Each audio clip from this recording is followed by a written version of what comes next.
Alrighty, day 3. Today we're stepping into custom art and lettering. This is where you can add your personal touch, whether that's hand lettering a sentiment, creating a fresh frame, or drawing new little elements to bring your card to life. Now, don't overthink it. You don't need to be a lettering artist to do this. Even simple marks, playful type, or a limited color palette can make your design feel really unique. Think of today as giving your cards their personality. Tomorrow, we'll shift gears and get them prepped for some professional printing. Let's get started.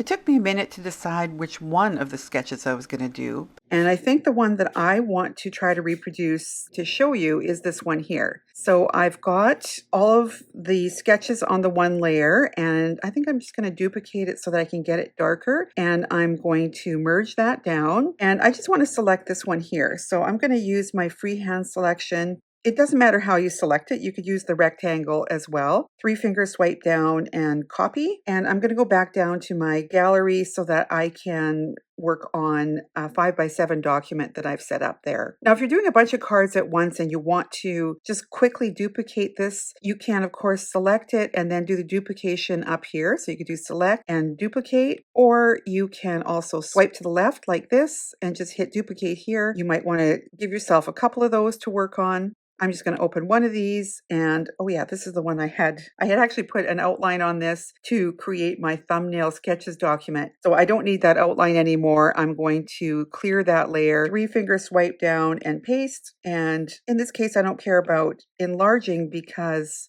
this is only going to be a guide for myself. So one of the things I do when I am enlarging my thumbnail, I'm also going to allow myself a little bit of a margin around the edges here. I've got my snapping on so that I can make sure that I get this perfectly centered by seeing that kind of dark gold line there. I want to use reflection, so I'm going to use my drawing guide to help me do that. So that's one of the reasons I want it centered, because this is one where it will easily flip from one side to the other, and that will make today's demonstration a little bit quicker. Now that I've got that on a layer, I'm going to reduce the opacity of it just to make it a little bit easier to work with. And then I'm going to swipe to the left and hit lock.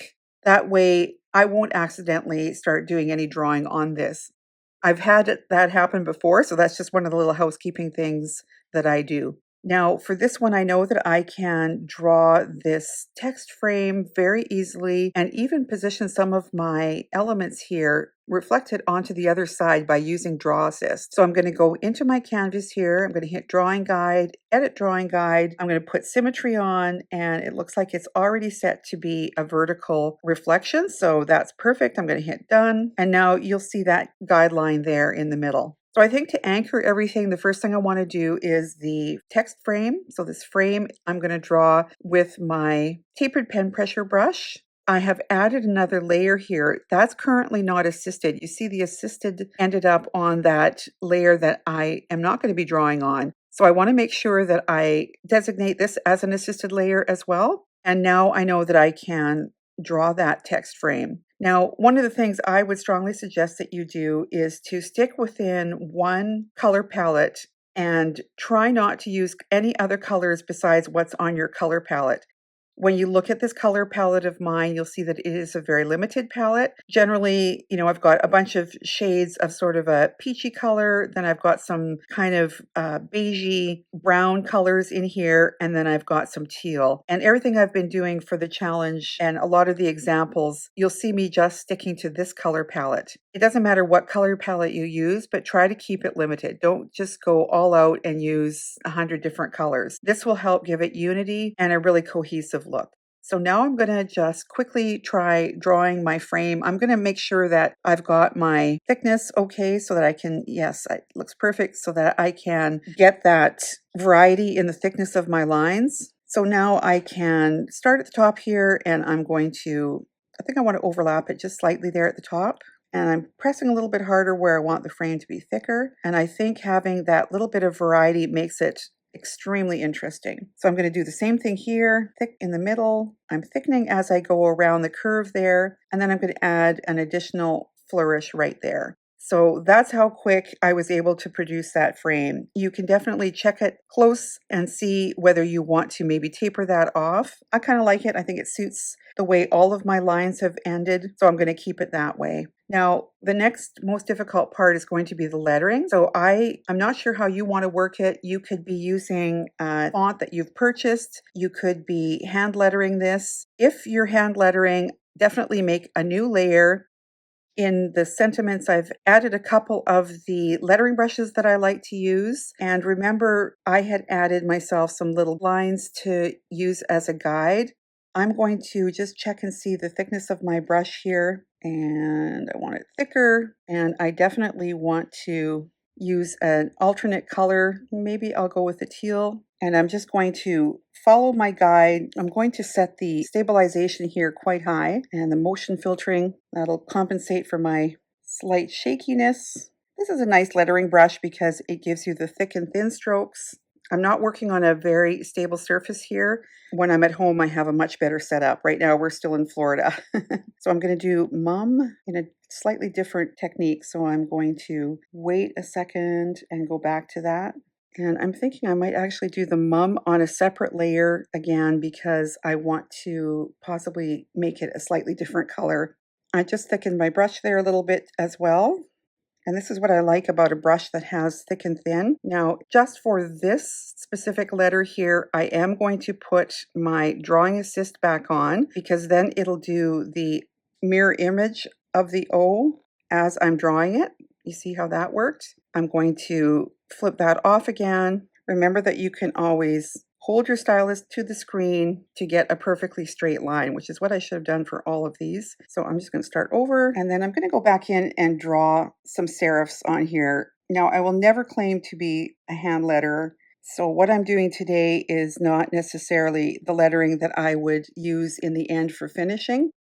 I also can switch to a different brush, like my pen pressure brush, to just finish off that lettering. I could spend an hour just on the lettering alone, so I'm not going to go through a lot of extra detail here, but I just wanted you to see one of the methods that I would use. Okay, so that, of course, is on a separate layer as well. So that's something that I could do some additional work with. That's something I would save for another time. But while I have this color on my stylus, I will also do this little swirl that's inside here. So I think I would start small, go thick in the middle, and just create a really cute little flourish at the bottom of the lettering. What I'd also like you to watch me do here is to set that drawing assist on and then use the brushes that I created for May, the May floral garden. This is also included if you are in the VIP, so you'll have all of these brushes to choose from to create some really cute graphics around the side here. So I'm just going to show you that with the drawing assist on. So make sure that that's set as assisted, but this way you're able to add your graphics quite quickly to both sides. Here, I'm just going to quickly go through and I'll do a variety of colors, a variety of different flowers, and I'm going to quickly fill out the space around the card. So I'll just do a time lapse to show you this. And you can see how my having a guide there has really paid off for me in being able to get this done quite quickly. You can work on either side, by the way. Add layers when you have to put something in behind. Make sure you indicate that you want that to be an assisted layer, and then you can put in graphics on both sides. So that one I would actually want underneath, so I would drag and put it underneath. Now with these flowers here, I'm going to actually duplicate this to get it a little bit more opaque. So I've made a few copies of it. I'm going to pinch them all together. And if you look real close at some of these, I've got an actual little bit of a gap there. And the gap allows me to then use color drop to fill different areas of the flower a little bit differently. So I'm taking just different shades of that same color to fill in my flower. And I can also go in and for the stem and the leaves, do them in possibly a green. I've got a little butterfly that I want to add here. So I've got some all new butterflies that I've created. I'm going to put that on a separate layer as well. And I think green is okay, but I think I'll go with a slightly lighter green. Make sure that I put assisted on. Go a little bit smaller. You see how I'm quickly filling out the design here. So at this point, I would just turn off my sketch completely so that I can see what I'm working with. Well, I'm going to add a layer to do some greenery. I'm going to put drawing assist on. I'm going to pull that down below all of the flowers, and I'm going to add something a little bit more ferny, a little bit in the background there. Now you can see that with my flower centers, I would need to go back and fill those. So just go back to whatever layer those were on, add a fill of some sort, and you can again just drop the color in. Slowly but surely, my whole card is coming together. Now, remember, I had left myself a bit of a margin on the outside there, and I think that was a wise thing to do because it's really helped to give me room to do these extra little bits and pieces. Now, at any point, you can also not have the layers assisted, and you can start adding some variety by giving yourself some changes from side to side. And I think that's wise as well, because sometimes when it's a mirror image, it starts to just look a little bit too mirrored, if that makes sense. So I like going in and doing some additional things that are not mirrored on both sides. So this one in particular, I would probably drag and have below the frame so that the frame blocks that little edge there. And now I want to also do a little bit of adjusting on my lettering here. I'm going to grab both of them and I'm going to make them a little bit smaller. And the reason I'm doing that, and this is a really good time for me to be able to share this information with you. One of the rules of typography is to always have the space around the lettering greater than the space between the lines of lettering. So here I'm allowing a lot of space around, which essentially creates a frame around the lettering itself to make it look a lot cleaner. So let's just go back to how it was and then the new version of it.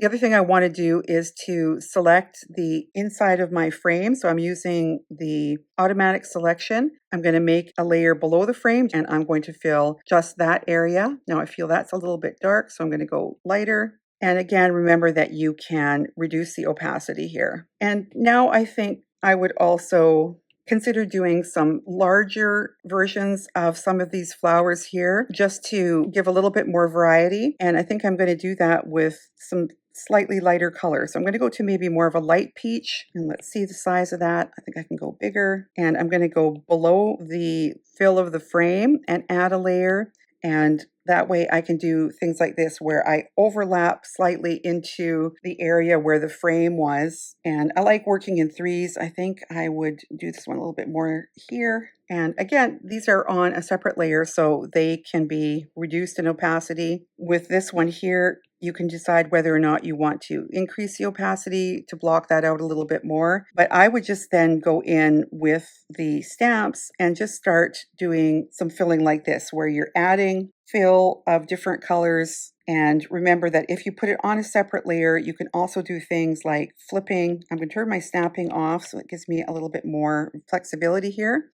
And so some of these other flowers, then I may need to go back and fill. So in this case, that's the middle of that flower. Those were on that layer that was reflected. I'm going to grab just that really light cream color and drop that color in. These flowers here, if you really go up close, you can see that the middle of the flower is also completely separate from the petals. So I could go in here and I could drop color in. Remember that as you drag, you're changing the threshold, so you're able to fill some areas completely differently if you wanted to. And now I think I would just continue adding a little bit more in the way of foliage in the background. I've got some really large foliage here. In that set, you can grab these bigger ones, and a lot of them have, I'm just going to put this on a different layer so you can see. I'm going to put it right on top. They have empty branches that you can just add your little flowers to. And then I've got some of them so that they can be used in a corner quite nicely, or they're quite lateral. So those are super fun ones to experiment with. I would really suggest that you take some time to just play with that brush set and see what it can do. I've also given you some that are complete leaves at the top. So if I was to snap this one, you would see that there's no actual branches there, but that's okay because you can go in with any one of your sort of plain ink brushes and add additional branches to have them available for the flowers themselves. So I'm going to spend some time off camera to finish this up to my level of satisfaction. I would suggest that you go ahead and do that yourself.